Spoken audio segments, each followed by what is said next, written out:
isikhathi umdlokombane esaphila, who was he moving with? Who was the Joshua to Moses of the time? Ubani ayenza nayo yonke imikhosi lonke usiko ayehamba shoulder to shoulder between all the potential heirs or successors? Ubani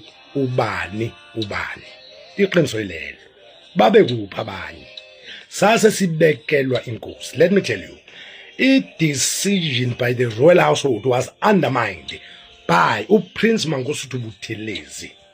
Wahamba wahlangana neqola uRamaphosa, and they declared they imposed a king above us as the Zulu nation. Basebenzisa their white controlled media to push a narrative and the propaganda. Basi convincer, basi manipulator, to accept Prince Misuzulu as the king. Now, asilungiseke lento. Bambeka uMisuzulu wathela ngehlazo isizwe nobuzwe bamaZulu, ubukhosi obuhlonisha umhlaba wonke. Senzeka inhlekisa ihlaya kumanje sihleka nasodwa. Sibe sikufihla lokho siyakubona. Kodwa sesingqela to man up enough to say yes, we were fooled and scammed. Yabekwa lenkosi. Ngithi ke mina kwakukuhle ukuthi abekweke kulungile ukuze azi expose for who he is, not for what he was presented to be a prince, to be king, to be this and that. Of course, it does have the charisma as a royal household prince. We were scammed and fooled. Wabekwa. Kumanje sisehlazweni as amaZulu. We are being undermined by everyone and anyone because of the decision ethathwa abantu abasemandleni njengoButhelezi ehlangene naye uRamaphosa. Siqale nini ukubekelwa abanye ngezinye izizwe inkosi yethu? Kwase kusuka umvenda wazosibekela inkosi yamaZulu. Kwase kusuka uhulumeni omele ngabe ngaphansi kwenkosi wazokhwela phezulu isihlalo sobukhosi. Kwawuyena odetermine who should sit in the throne. Isihlalo sasesideleleka kangaka. Nayi ke into engifuna ukisho ke, we call, this is a call to all the Zulus. Maybe before that, this is a call to the Zulu household, royal household. Sibekeleni inkosi yethu, hayi leka Prince Mangosuthu no Ramaphosa. Sibekeleni inkosi yethu eniyazi ukuthi le inkosi le kaZulu le, hayi beko uRamaphosa noButhelezi ngenxa yama ulterior motives esiwaziyo. Nansi ke call to the nation.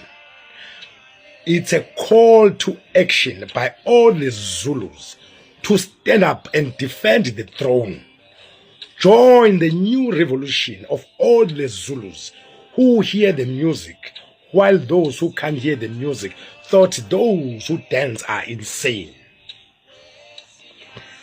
Friends of the throne, friends of Simakade, that's the revolution, that's the movement we're calling to stand up and join forces. We call upon strong men and women of the Zulu origin to put their hands together, their forces together, and push back the Ramaphosa effect of capitalism. Ngoba lempi, it is about Ingonyama Trust. It is about the minerals of the Zulus in the Zulu kingdom. The fight is about that. Hence we call upon all the Zulus, sober enough and courageous, to push back and defend the throne, Ingonyama Trust, and the sovereignty of the Zulu monarch under the courageous, resilient, high-statured king with noble qualities and outstanding character, a vision pursuer, the protector of Amafaka Zulu, our anchor and a canopy with content that is King Simakade KwaZulu-Natal. Our solemn oath to the throne is as follows, as Zulus.